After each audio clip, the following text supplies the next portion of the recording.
आगुरु चामचा माने ऑपरेशन सिंदूर ना कहले डेउंतले एबे तांको मुखिया कहले ऑपरेशन सिंदूर गोटे प्रहसन चलतिला सारा विश्व मानेला ऑपरेशन सिंदूर किंतु कांग्रेसिया माने नाराज ऑपरेशन सिंदूर सक्सेस होइछि बेली कियो चामचा माने आ तुम नेता मानु पचार यदि सारा विश्व मानु तुम कौन मानने नाराज पुणी कौन कहो भी आरेस्ट करा नहीं पारिथा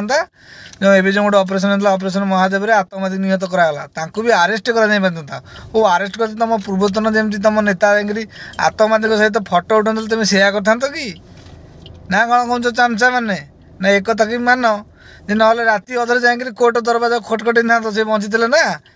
ये गोटे मानव शरीर फाँसी न दि जाऊ गुली न करा जाऊ जीवित रखा जाऊ जाकि कोर्ट दरवाजा खटखटी ना तुमर यही टाइप मानसिकता पाइका लोक कांग्रेस को घृणा करुँच कहीं देश प्रथम तापर दल किंतु ना तुम सब कथा राजनीति करार अच्छी ये निम्नमान नीचधर मानसिकता छाड़ तापर लोक मैंने तुमको पसंद करेंगे मत कहीं लगुच आगू लोक मैंने तुमको पसंद करेंगे कहीं तुम देश हित रहन ना